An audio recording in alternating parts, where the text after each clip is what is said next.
Good evening, my fellow collectors. Welcome to 8 Questions. Today, I am joined by Mason of Wasatch Pop, a channel on YouTube. What's going on, guys? Hope you guys are doing well. Mason, what is the absolute dumbest way you can think of to spend $1 million? You know, I was thinking about this. I think there's a couple of dumb ways that I can think of off the top of my head. I think one of them, maybe invest all of it in Bitcoin. That seems like a pretty dumb idea. Or I would maybe say another one, maybe invest it all in a Blockbuster stock. I feel like you might make some money there for a little bit, but that might be a pretty dumb way as well, investing it in Blockbuster. I don't know, if you opened up a Blockbuster near me, I think I'd go and drop a couple $100 in late fees there every week. I guess it just applies to certain people. So you know what? You'd be my clientele. So maybe if I open it up where you are, I think we'd be okay. What Funko Pop or series do you regret buying or collecting?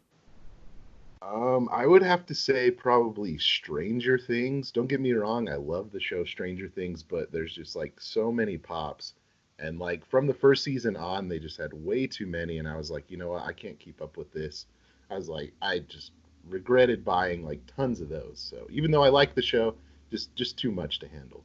And it is getting a little bit into like Star Wars syndrome with them making 6 of each character. Yeah, exactly. What famous person, alive or dead, would you like to have a deep, meaningful conversation with? And or a little horizontal mambo? Oh, that's a good question. I would say at least for like deep, meaningful conversation. I mean, this might be kind of weird, but I'm a big sports guy, and I would love to like talk to Babe Ruth, one of the greatest baseball players of all time, and I just love to kind of get his perspective on baseball. And if he knew how baseball was today, I think it would be interesting to see what he thought of it back then. What is the first thing you ever started collecting? Uh, that's a good question too. I think the first thing I want to say, two things come to mind. I collected a lot of enamel pins, so like whenever I went on vacation anywhere with my family, I'd always get a pin from that place to remember that we went there. Or I also remember when I was little collecting baseball and basketball cards. So those are the two things that I can remember at least first collecting. What would a Funko Pop of you look like? Well, if we're being honest, for people that follow the channel, they know that on my right arm I only have two fingers, so definitely have to include that because that would not be accurate if that wasn't on there. But I think as far as everything else, I'd have a button-up shirt, maybe with like pineapples or like watermelon on it, and like just like a backwards hat or something. So that would pretty much be it. Maybe like glow in the dark or something, a glow in the dark variant. That'd be cool too. Ooh, so maybe a little bit like the Taika Waititi Pop with kind of like that pineapple print on it? Yeah, for sure. I actually have a custom pop that was made of me for my wedding. I'll have to send a picture of that to you. Maybe you'll have to include it in this. If someone offered you the full pop price guide value for your entire collection right now, cash money, would you take it?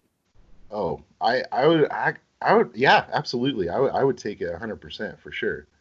I think, I mean, I don't, I think it's somewhere close to like $9,000 or something. I'm not sure what it's at right now, but yeah, I would definitely take that and then, save some money and then buy certain things that I want. So I'd have a super small collection or whatever. But oh yeah, 100% I would take it. What is the meanest YouTube comment you have ever received? Man, I don't know. That's a really good question too. I would say this one necessarily isn't mean by any means. No pun intended on that. But I remember getting a comment. Somebody like noticed my arm, that my right arm or whatever, and they're like, "That is one sexy arm," and I'm like, I don't know how to really respond to that. I'm like, not really mean, but I was like, that's a very strange comment. I'm usually not at a loss for words, but yeah, like how do you take that? I don't know. I was like, I'm flattered, but I'm like scared at the same time.